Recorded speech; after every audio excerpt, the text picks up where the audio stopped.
When I ventured into a town I seldom visited for shopping, I stumbled upon a disconcerting sight. My husband and mother walking arm in arm, sharing intimate kisses without a hint of concern for onlookers. Overwhelmed with shock, I confronted them, only to find them unapologetic, even justifying their actions. Swiftly, I divulged the shocking revelation to my father and opted for a divorce. However, life took an unexpected turn after my father's demise, leading me to cross paths with my mother and ex-husband once again. Years had passed, and as I laid eyes on my mother, her visibly pregnant belly spoke volumes. Catching my gaze, she smirked in triumph. "Ah, you've noticed. There's a little one growing in here. It seems like you've been yearning for this for quite a while, struggling with infertility. Well, we managed to achieve it effortlessly.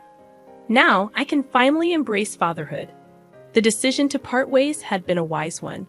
They aimed to hurt me with insults, but to their dismay, I remained impervious to their attempts. "That's quite amusing. The two of you look utterly foolish together," I remarked, laughter bubbling within me.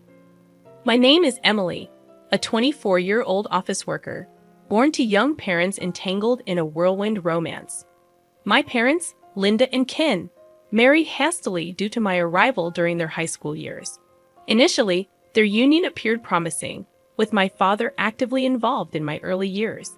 However, a workplace accident left him physically impaired, triggering a drastic change in my mother's demeanor. As my father struggled with rehabilitation, my mother's indifference and disdain for him became evident. She spewed insults and mockery, creating a strained environment. Despite financial challenges, my father's perseverance allowed him to walk again, but my mother's coldness persisted. Growing up, my mother vented her discontent about my father, creating a rift between them. Our family struggled financially, and my mother's night shifts left me primarily under my father's care. Graduating from high school, my dreams of college were dashed by my mother's insistence that I work to support the family. "I'm sorry, Emily.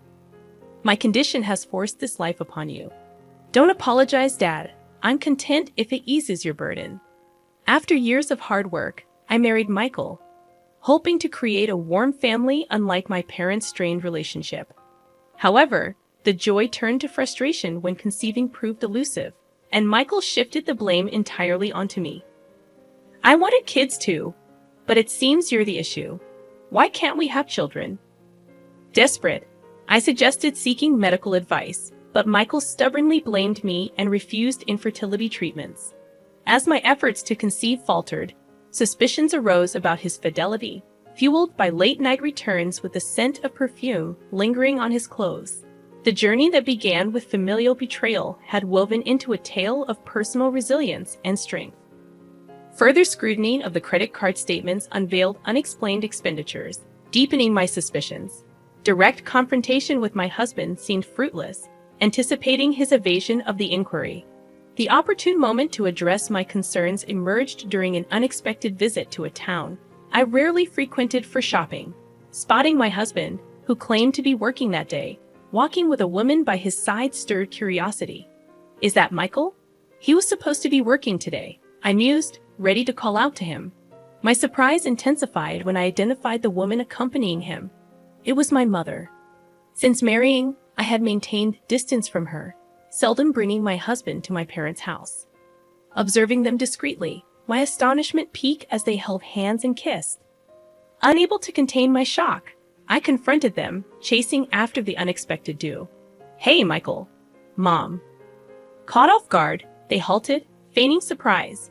My mother attempted to downplay the situation, claiming they merely ran into each other and exchanged pleasantries. Approaching my mother, I discerned a familiar scent, one I had encountered on my husband's clothes after his late-night returns. Reluctantly, I concluded that my mother was his clandestine partner. "Don't lie, I saw it. You and Michael kissing." Their denials crumbled under the weight of my revelation. Admitting their deceit, my mother revealed her involvement with Michael. "Huh, you must be mistaken. We just happened to bump into each other, that's all. I didn't think we'd be found out so soon," she protested. Their web of deception unraveled further as my husband confessed his preference for older women, specifically naming my mother Linda. Sorry, Emily. I did feel bad for you, but I've liked Michael since we first met, my mother confessed, laying bare the painful betrayal. My mother and husband shamelessly confessed to shocking revelations. It was just a chance encounter, and things unfolded while having tea. I'm young and crave love experiences, my husband admitted unabashedly. With our marriage already strained, talking to Linda intensified my attraction towards her, he confessed. Acknowledging the information, my mother addressed our fertility struggles, adding, Michael desired a boy, and unfortunately, because of you. Unable to comprehend the depths of their betrayal, I confronted them about divulging our private matters to my mother. You talked about our issues with my mom? It's true, isn't it? You blame me for not having kids. Incredibly, my husband had aired our intimate struggles to my mother, portraying himself as the victim. Anger surged within me, realizing the impossibility of sustaining this marriage. You're the worst. Do you even realize what you've done? I yelled at the pair, exhausted by their feeble justifications. I can't help it. Your failure as a wife and a woman led to this, he retorted callously. Well, I don't mean a husband like you. Seeking liberation, I declared, I want a divorce. I've grown tired of your constant excuses and inability to have kids. It'll be a relief to be free of a useless wife like you. Apologizing insincerely, my mother remarked, I didn't mean to, but it seems like taking your precious husband away. My bad. Unmoved by her false remorse, I issued a warning. If I disclose this affair to Dad, your divorce is imminent. Brace yourself. My mother's demeanor shifted at the revelation, but she swiftly regained her composure. Well, there's no concrete evidence of our affair. Your divorce with Michael is your business. I'll divorce when I feel like it.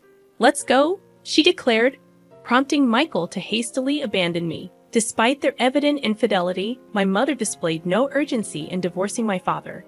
In stark contrast, I promptly headed to my parents' house and disclosed everything to my father. So that's what's been happening, huh? I endured that woman for years, thinking it would be better for you to have a mother. I never expected her to be this terrible to her own daughter. My father expressed his disappointment with a bitter glance. I've decided to divorce Michael. I can't stay married after what happened. What about Mom? I inquired. Don't worry. I have a plan. I won't let them have their way, my father assured. Later, Michael sent the completed divorce forms, which I signed, formalizing our separation. My mother, however, never returned home, apparently eloping with Michael. Despite the frustration, my father advised me to let go of them both, and I chose to move on from my ex-husband and my mother. Leaving the apartment I shared with Michael, I returned to my parents' house. Ironically, my father had become adept at taking care of himself, thanks to my mother's lack of assistance. Though the outcome was unfortunate, I found solace in returning to my roots. It's good to be living with you again, Emily. Thank you for coming back, my father expressed his gratitude. A fleeting period of tranquility with my father was abruptly disrupted by his contraction of the prevalent pneumonia, thrusting him into a perilous struggle between life and death. Emily, I've burdened you greatly, and I'm sincerely sorry. Live your life as you see fit. My father, teetering on the edge of consciousness, tightly held my hand and imparted those parting words. I tearfully nodded in response. Despite concerted efforts to combat the illness, his health deteriorated rapidly, leading to his eventual demise. Dad, I can't fathom your sudden departure. I wish I had been there more for you. I lamented while grappling with the preparations for his funeral. In the midst of my grief, an unwelcome pair arrived unannounced at our doorstep. A long time no see. Heard he died. My mother, and to my dismay, my ex-husband Michael stood there, their faces adorned with disagreeable smiles.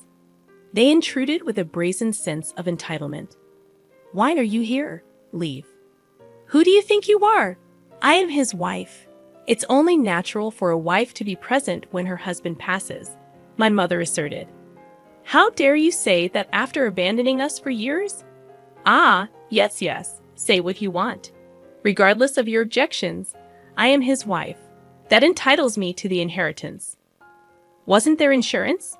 Disgusting. So, you never divorced Dad for this reason. Reflecting on my father's journey, despite lacking formal education and retiring from construction work due to injuries, he ascended to a respected position in a later joined company. His perseverance, honed during his time as a craftsman, endeared him to colleagues.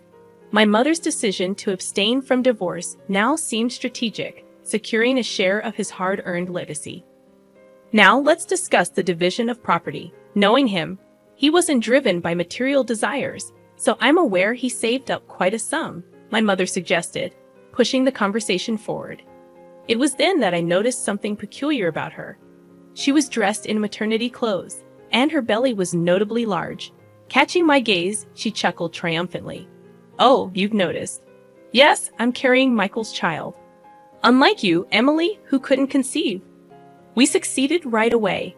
Breaking up with you was truly the best decision. Now I can finally become a father. They proceeded to hurl hurtful insults, attempting to inflict maximum pain. Yet their efforts proved futile. I remained unaffected. That's amusing. Both of you look so foolish together, I laughed, holding my stomach, as they stared dumbfounded. What's so funny? This is just ridiculous.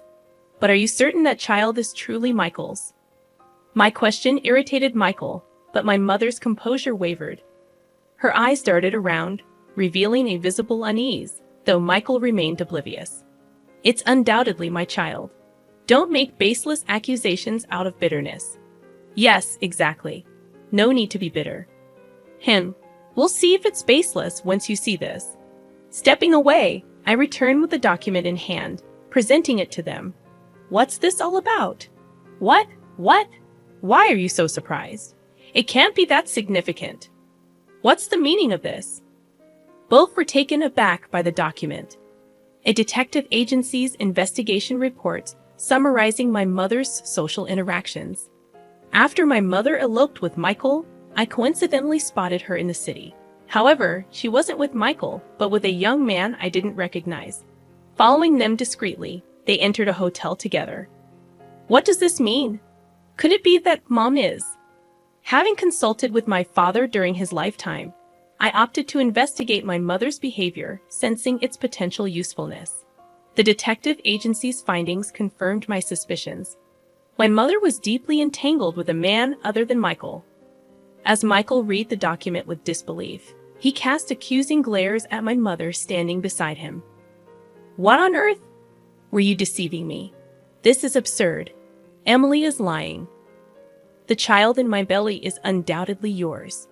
Despite her flustered state, my mother vehemently insisted that the baby was Michael's. Whom do you believe, Emily or me? Oh, that's convenient. Accusing your own mother just because you couldn't have children. What a terrible woman. Michael, swayed by my mother, regained his composure. They dismissed the report as false and resumed blaming me. Believe what you want, but unfortunately, there's concrete evidence.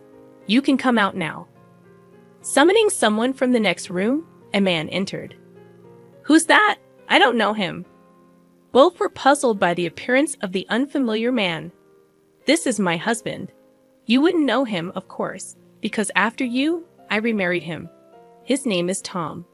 I met him through a friend a year after divorcing Michael and remarried him. How does this man prove anything? Unlike with you, I am genuinely pregnant with this child. So what? Speak plainly. Don't you get it? I couldn't conceive with you, no matter how hard we tried, but with Tom, I got pregnant right away. The implication of my words dawned on Michael, and his eyes widened. You avoided going to the clinic because it was a hassle. But I had tests done, and there were no issues with my fertility, so the problem was with you. That's a lie. But it's strange, isn't it? Supposedly, you have infertility issues, yet my mother is pregnant. Are you sure that baby is yours? Confronted with my question, Michael couldn't argue back and turned his glare towards Linda beside him. Hey, tell me the truth. Ah, fine. You win. You admitted it rather quickly. I thought you'd deny it more. Being with you, Michael was just a game for me. What do you mean? I was with you because you were Emily's husband, coveting what someone else had. But my true love was another man. I was planning to leave you soon anyway. Stunned by her words, Michael was left without a response. I intended to enjoy this game until I got caught. Well, it doesn't matter whether or not I'm carrying his child. My right to the inheritance remains unchanged. You're still fixated on the inheritance? Unfortunately, you'll have to abandon that notion. What?